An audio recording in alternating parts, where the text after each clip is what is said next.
पश्चिम बंगाल में कांग्रेस बड़ी उलझन में दिखाई दे रही है। पार्टी के सामने सवाल आ खड़ा हुआ है कि अगर उसने ममता बनर्जी को पार्टी से बाहर नहीं किया होता तो क्या राज्य में पार्टी की हालत इतनी खराब होती।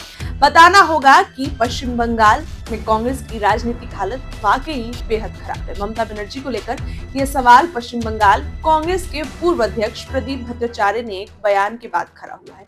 भट्टाचार्य ने सोमेन मित्रा को श्रद्धांजलि देने के लिए आयोजित एक कार्यक्रम में कहा कि जब वह 1997 में पश्चिम बंगाल कांग्रेस के अध्यक्ष थे तो कांग्रेस के केंद्रीय नेतृत्व ने ममता बनर्जी को पार्टी से बाहर निकालने के लिए उन पर खूब दबाव बनाया, जबकि वह ऐसा नहीं चाहते थे। भट्टाचार्य ने कहा था कि पार्टी अभी भी अपने इस फैसले की कीमत चुका रही है। पार्टी की हालत वाकई में काफी ज्यादा खराब हो रही है। ममता बनर्जी उस समय पश्चिम बंगाल युवा कांग्रेस की अध्यक्ष थी और उन्होंने सड़कों पर वाम दलों की सरकार के खिलाफ लड़ाई लड़ी थी। तब उन्हें पूरे पश्चिम बंगाल में पहचाना जाने लगा था।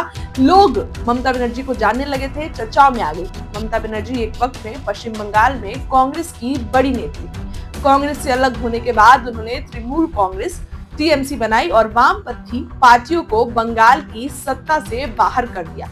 ममता बनर्जी के नेतृत्व में टीएमसी बंगाल में लगातार 3 चुनाव जीत चुकी है, जबकि कांग्रेस ने बंगाल में वाम दलों के साथ गठबंधन करके पिछला विधानसभा चुनाव लड़ा, लेकिन फिर भी कांग्रेस और वामपंथी दलों को चुनाव में कोई सीट नहीं मिली। हालत दिन पर दिन और बुरी होते गई। ममता बनर्जी को कमान देने की वकालत याद दिलाना होगा कि कुछ दिन पहले ही इस तरह की राजनीतिक चर्चा जोर शोर से सामने आई थी कि ममता बनर्जी विपक्षी इंडिया गठबंधन की स्वाभाविक नेता हैं, क्योंकि उन्होंने पश्चिम बंगाल में बीजेपी को सत्ता में नहीं आने दिया, जबकि इसकी तुलना में कांग्रेस संघर्ष कर रही है। हरियाणा और महाराष्ट्र आपके सामने उदाहरण है। चुनावों में आपने देखा कि किस तरीके से कांग्रेस को हार का सामना करना पड़ा। पश्चिम बंगाल में कांग्रेस के अध्यक्ष रहे और ममता बनर्जी के आलोचक अधीर रंजन चौधरी को कांग्रेस ने पद से हटा दिया था।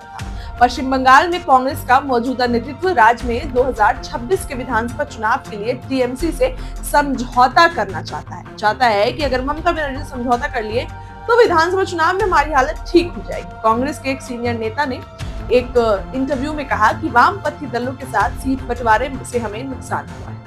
हाल के 4 उपचुनावों में हम अकेले चुनाव लड़े, लेकिन इसका कोई असर देखने को नहीं मिला। चूंकि हम इंडिया गठबंधन का हिस्सा है, ऐसे में हमारे कुछ नेता मानते हैं कि हमें अगले विधानसभा चुनाव में टीएमसी के साथ जाने के बारे में सोचना चाहिए। इस बारे में मंथन करना चाहिए। सोच विचार करके ममता बनर्जी के साथ जाना चाहिए। भट्टाचार्य ने आगे कहा कि सोमेन मित्रा ने मुझसे कहा कि सीताराम केसरी, जो उस वक्त कांग्रेस के राष्ट्रीय अध्यक्ष थे, उन्होंने फोन करके ममता बनर्जी को पार्टी से बाहर निकालने के लिए कहा, खूब दबाव डाला। मैंने उनसे कहा कि ऐसा नहीं किया जाना चाहिए, ये गलत है, लेकिन मित्रा पर बहुत ज्यादा दबाव था और उसके बाद जो है ऐसा करना पड़ा। सोमेन मित्रा और ममता बनर्जी की बात करें तो दोनों के बीच राजनीतिक लड़ाई थी। ममता ने राज्य में कांग्रेस के कई नेताओं के खिलाफ मोर्चा खोला हुआ था। वो उन पे आरोप लगाई हुई थी कि वो लेफ्ट के साथ मिलकर काम कर रहे हैं। ममता बनर्जी ने आरोप लगाया था कि वे तरबूज जैसे हैं, यानी कि ऊपर से तो वो हरे हैं लेकिन अंदर से लाल है। इसका मतलब था कि वे वाम दलों के समर्थक हैं, वाम दलों के साथ मिलकर काम कर रहे हैं।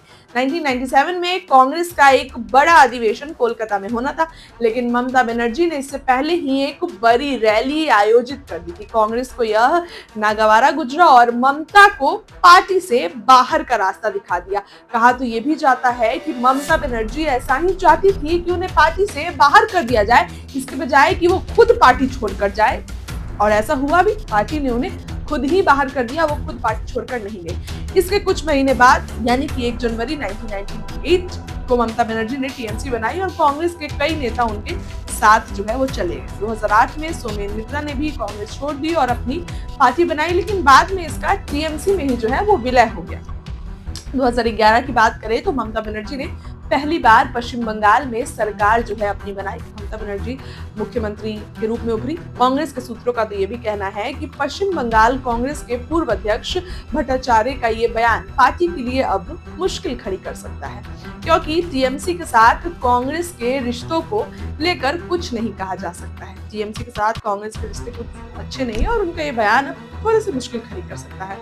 इसके साथ ही एक और जो यहाँ पर मुद्दा है वो ये है, कांग्रेस के एक सीनियर नेता हैं, उन्होंने कहा है कि टीएमसी जानबूझकर कांग्रेस को इंडिया गठबंधन के अंदर कमजोर करने की कोशिश कर रही है, क्योंकि उसके नेता गठबंधन की कमान ममता बनर्जी को देने की बात कर रहे हैं। दूसरी ओर पश्चिम बंगाल में कांग्रेस के नेताओं का एक वर्ग अब टीएमसी को लेकर नरम दिख रहा है। जी हाँ, कांग्रेस में अब 2 गुट हो गया है, तो एक गुट टीएमसी को लेकर जो है नरम दिख रहा है। वो चाह रहा है कि समझौता हो जाए और जो है हम विधानसभा चुनाव साथ में लड़े। भट्टाचार्य के बयान पर टीएमसी के प्रवक्ता कुणाल घोष ने कहा कि यह बयान ममता बनर्जी की सफलता का गवाह है। उन्होंने कहा कि नेताजी सुभाष चंद्र बोस भी कांग्रेस से अलग होकर कामयाब नहीं हो सके थे, लेकिन ममता बनर्जी ने ऐसा कर दिखाया। कांग्रेस से अलग होने के बाद भी वो एक सफल नेत्री मुख्यमंत्री के रूप में उभरी है। इस खबर के लिए इतना ही। क्या कहना है आपका खबर पर कमेंट करके बताइए हमें। बहुत बहुत